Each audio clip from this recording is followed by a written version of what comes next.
구역장 성경 공부 잠시 하겠습니다. 주보를 참고하시고, 다윗의 애매한 고난이라는 공과입니다. 사무엘하 16장 5절에서 14절을 본문으로 합니다. 문제 보겠습니다. 다윗이 아들 압살롬의 반란으로 쫓겨나 피난길에 올랐을 때 다윗을 저주하고 돌을 던진 사울 왕의 친족은 누구인가요? 사무엘하 16장 5절에 누구지요? 시므이라는 사람입니다. 2번에 시므이가 다윗을 저주하며 1번 답이 2번에 나오네요. 학교에서는 이런 시험 내면 안 되는데 시므이가 다윗을 저주하며 피를 흘린 자여 사악한 자여 라고 외친 장소는 어디인가요? 바후림. 16장 5절에 바후림. 뭐 아주 중요한 건 아닙니다. 그러나 이제 우리가 공부를 하면서 지명이라고 하는 거, 성경에 많은 지명이 있잖아요. 지명이라는 것이 중요한가, 중요하지 않는가, 이런 질문을 가질 수 있습니다. 지난 주일날 우리 청년들하고 학생들 한 달에 한 번씩 제가 질문 시간을 가지는데, 성경에 족보가 많은데 그 족보가 그렇게 귀한 거냐고, 왜 반복되는 족보를 자꾸 하냐고. 그래서 우리 청년들에게 성경에 나오는 족보는 하나님의 구속사의 설계도와 같은 것이다. 하나님의 신실하심을 보여주는 것이다. 이렇게 청년들에게 답을 했습니다. 오늘 이제 지명 하나를 얘기를 했다 이거죠. 이 지명 안 외워도 관계없어요. 몰라도 괜찮아요. 그런데 이런 지명을 통해 갖고 우리가 하나 주의를 기울여야 하는 것은 이름 외우기도 힘들고 발음도 안 되는 수많은 이름들, 그리고 지명들, 이게 왜 필요한가? 이거는 성경의 역사성을 말하는 겁니다. 성경이 막연한 이야기가 아니라 역사적인 사건이라는 것을 이름을 통해 가지고, 그리고 지명을 통해서 역사적인 사실성을 말하고 있잖아요. 여러분, 소설들이 있잖아요. 소설들의 수많은 이름들은 다 가명들입니다. 가짜 이름들이잖아요. 그건 역사성이 아니거든. 그러나 성경 속에서 나오는 이름과 지명은 실제적인 지명이고 실제적인 인물이니까 역사성을 말하는 겁니다. 그런 걸 한번 점검하기 위해서 이렇게 2번 문제, 바후림이었다라는 겁니다. 3번에 시므이는 다윗의 모든 고통이 무엇의 결과라고 조롱했습니까? 사무엘하 16장 8절에 피를 흘린 자임으로 화를 자초했느니라. 이게 뭐지요? 죄의 결과라고 몰아붙였습니다. 물론 말은 맞지요. 그러나 모든 것이 그렇게 매듭을 지어서는 안 되는 겁니다. 자, 그 다음에 4번에 시므이의 저주에 분노하여 그를 죽이려 했던 다윗의 용사, 다윗의 신하는 누구입니까? 16장 9절에 아비새라고 하는 군대 장관이 저 단칼에 베어버릴까? 죽은 개 같은 것이 우리의 군왕이 지금 어려움을 만났다고 저렇게 저주를 하고 단칼에 베어볼까요? 아비새가 그렇게 이야기하지요. 자, 그 다음에 5번입니다. 다윗은 자신이 당한 모욕적인 시련을 단순히 인간적인 조롱이 아닌 무슨 손길로 보았는가? 하나님의 주권적인 손길로 보았다. 그러니까 매사에 하나님의 주권을 생각했다 이거지요. 오늘 아브라함의 이야기,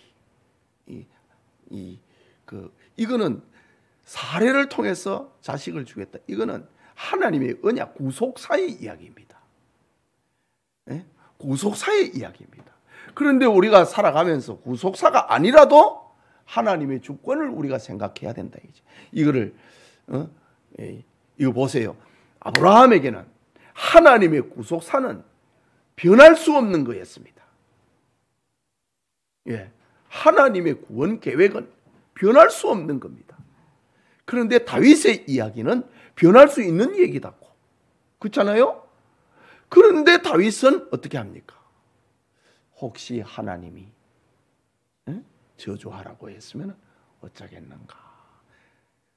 먼저 하나님을 생각을 하는 겁니다. 이것이 믿음이라는 거지요. 하나님의 구속사는 이거는 변경이 안 되는 겁니다. 그러나 우리의 삶은 정확하게 모르는 겁니다. 아브라함의 자식을 주겠다고 하는 건 이거는 변할 수 없는 계획이라고. 그런데 다윗이 고난당하는 거는 이 변할 수 없는 고난이 아니에요. 왔다 갔다 하는 거예요. 그런 중에서도 아브라함은 하나님의 주권을 생각했다. 이게 신앙이라는 거죠. 그래서 아브라함이 또 얘기하잖아. 응? 저 사람의 저 시므이의 저주 때문에 하나님께서 나에게 선으로 갚아주기를 원한다. 이 신앙이거든. 시므이의 저 저주를 내가 받지 않는다면 하나님께서 나에게 선으로 갚아줄 것이다. 그러니까 먼저 하나님의 주권을 생각을 하니까 거기에서 이제 삶의 실마리가 풀어지는 거예요. 자, 문제 봅니다. 5번, 다윗은 자신의 당한 모욕적 시련을 단순히 인간적인 조롱이 아닌 무슨 손길로 보았나요? 하나님의 주권적인 손길로 보았다. 일단 하나님의 주권을 생각했다. 그 다음 6번에 다윗의 사건에서 주는 교훈은 모든 사건에서 무엇을 찾는 것이 신앙인의 자세입니까? 하나님의 절대 주권. 모든 것에서 먼저 하나님의 주권을 찾는 것이 신앙인의 기본 자세라는 겁니다. 하나님이 허락하지 않았다면 나에게 복을 주실 거라 이거지요. 하나님이 허락했다면 나는 저주의 소리를 내가 들어야 된다. 왜? 인간은 완전하지 않으니까. 다윗은 죄가 있으니까. 네. 먼저 하나님의 주권을 생각하는 것이 신앙인의 자세다. 이번 공과 아주 중요한 공과지요. 예. 자, 7번입니다. 다윗은 고난을 통하여 자신의 추악한 죄를 다시 생각하고 겸손하게 하시는 무엇으로 여겼습니까? 하나님의 소리로 여겼다. 이게 신자라 이거지요. 하나님이 저 사람을 시켜갖고 나에게 저주하는지 어떻게 알겠는가? 일단은 하나님의 소리로 들었다. 그렇지 않으면은 하나님은 나에게 복을 주실 것이다. 자, 믿음이라고 하는 것이 어떤 것인가를 다윗의 이 바울임의 이야기를 통해서 우리가 많이 배우게 되는 겁니다. 진짜 신자의 모습을 우리는 다윗을 통해서 배우게 된다. 일단은 하나님의 소리로 들어야 된다. 그래야 즉흥적으로 반응 안 한다 이거지요. 그래야 감정적으로 반응 안 하는 겁니다. 안 그러면 싸워버립니다. 오늘 우리 시차례가 있었습니다. 그래 지난 총회 때에 이런 안건 가지고 이렇게 질문을 한 사람이 있거든요. 목사님이 있거든요.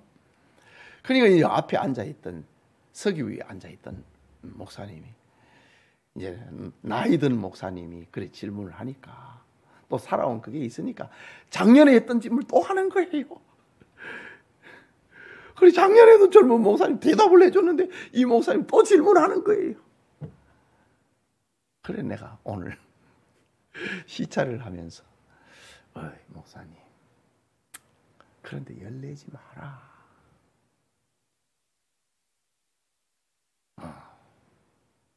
다 정의감으로 하는 거 아니다. 아니 말은 맞아요. 젊은 목사님들이 얘기한 게 말은 맞아요. 그러나 매사에 정의감으로 하는 거 아니다. 나이가 들면은 했던 말 또 하고 또 한대. 그러면 목사님, 예, 알겠습니다. 이래 하고 그래 해. 오늘 그래 시차례 하면서 우리 후배 목사님들에게 제가 권면한 게 있습니다. 그 뭐 대단하다고 그걸 거기에 악을 쓰느냐. 그래 하지 마라. 어른들한테 자꾸 바락바락 하는 거 그 보기 안 좋다. 일단은 나의 죄로 생각을 하니까 화평한 거예요. 왜 싸움이 납니까? 내가 옳다 이러다가 싸움 나잖아요. 다윗이 옳다 그래 보면 싸움 나는 거예요. 놔둬라. 하나님의 소리를 들어야지. 이러니까 하나님이 다 처리한다고. 응? 다윗이 저주를 들을 대상이 아니니까 하나님 그걸 죽여버리시잖아. 하나님이 하신다. 참 이게 신자의 삶이 어떻다는 거 그거를 말하고 있습니다. 참 우리가 이 주일 예배 시간에 설교 속에 담지 못하는 그런 이야기를 우리가 이제 이렇게 공부를 하면서 또 이렇게 해봅니다. 참된 신앙은 고난의 원인 중 하나가 무엇 때문일 수 있음을 겸손하게 인정하는가. 이건 세 문제네. 8번은 했고, 그죠? 하나님의 소리로 들었다. 그 다음에 8번. 참된 신앙에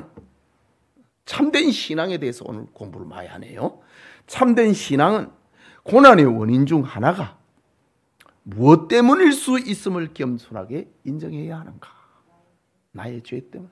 다윗이 그랬잖아요.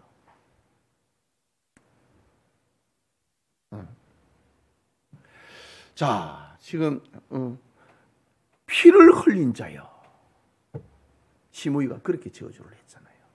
지금 그거는 이제 사울 왕가의 몰락을 지금 두고 하는 얘기거든. 사울 왕가의 사람들이니까. 그러니까 지금 다윗이 압살롬의 반란에서 도망을 가는 거는 이거하고 관계가 없는 겁니다. 그런데 다윗은 지금 사울 왕가를 지금 자기가 몰락을 시켰다. 시므이는 그걸 가지고 욕을 하는 거, 저주를 하는 거예요. 자기 왕의 가문이 몰락해 버렸으니까 베냐민 지파가 화가 난 거지요. 그런데 다윗은 시므이는 사울 왕가의 몰락을 가지고 다윗을 저주를 했는데 다윗은 그걸 가지고 지난 자기의 죄를 생각하는 거예요. 우리아를 죽였잖아요. 바세바를 뺏었잖아요. 그건 어쩔 수 없는 겁니다. 그러니까 이제 시므이가 막 저주하는 걸 가지고 다윗은 자기 죄를 생각하는 거예요. 시므이하고는 초점이 전혀 지금 다른 겁니다. 그럼에도 다윗은 그거를 하나님의 소리로 듣고 자기 죄를 생각을 했다. 이게 신자라는 말입니다. 자, 9번입니다. 다윗은 오늘 그 저주 때문에 여호와께서 무엇으로 내게 갚아주시리라고 말했습니까? 선으로 갚아주. 지금 시므이는 사울 왕가를 몰락을 시켰다고 다윗을 지금 저주를 퍼봤잖아요. 다윗은 사울 왕가의 몰락을 시킨 사람이 아닙니다. 스스로 무너져 버렸지요.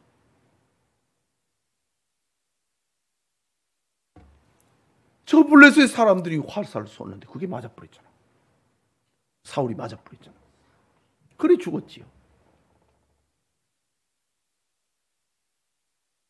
그런데 오늘 그 저주 때문에 여호와께서 무엇으로 내게 갚아주시리? 다윗은 그 소리를 하나님의 소리로 듣고 자기 죄 때문인 걸로 듣고, 그러나 저 사람의 이야기하고는 다르다 이거지. 저 사람의 저 시므이의 저주가 내가 들을 말이 아니라면 하나님께서 선으로 갚아주기를 원한다. 그리고 직접 하나님께서 선으로 갚아주셨잖아요. 그리고 까닭 없이 저주했던 시므이는 몰라가지요. 하나님께서 간섭하신다. 자, 10번입니다. 다윗은 고난을 통해 왕의 권위가 아닌 무엇으로만 살 수 있음을 깨달았나요? 하나님의 은혜로만 살 수 있다는 거. 왕의 권위로만 사는 게 아니고 쫓겨나 버렸잖아요. 아들의 반란으로. 내가 사는 길은 왕의 권위로 사는 게 아니고 하나님의 은혜로 산다. 다윗은 도망가면서 피난길 가면서 늘 하나님을 생각했잖아요. 무슨 소리 들으면 하나님을 생각했고 하나님의 은혜로 산다. 이것을 다윗은 생각했다. 그 다음에 11번입니다. 다윗이 고난에서 얻은 안식은 개인의 회복을 넘어 하나님과 다윗이 맺은 무슨 통로가 되었나요? 언약이죠. 하나님과 다윗이 맺은 언약의 통로가 됐다. 하나님이 다윗과 무슨 언약을 맺었습니까? 네 왕위가 끊어지지 아니할 것이다. 너의 후손 가운데서 메시아가 탄생할 것이다. 다윗은 고난을 통해 가지고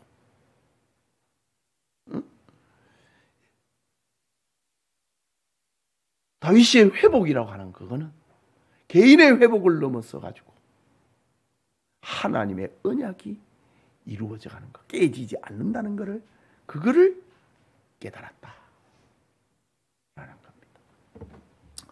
자, 12번입니다. 모든 고난은 궁극적으로 우리를 누구에게로 인도하는 거룩한 통로가 되나요? 그리스도에게로 인도하는 통로가 된다.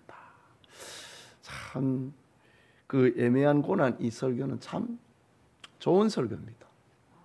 구역 공부, 우리 구역자님들 잘 공부해가지고 또 은혜로운 시간을 만들어 보십시오. 기도합시다.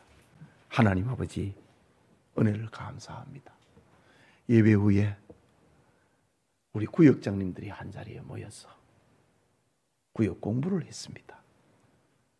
은혜가 있게 하여 주시고 기다려지게 하시고 하나님의 말씀은 씹으면 씹을수록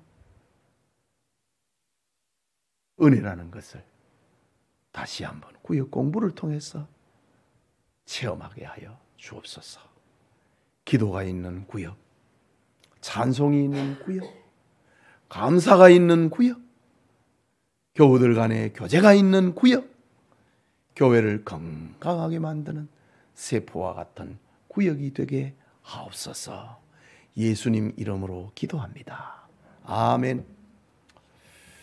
예, 감사합니다.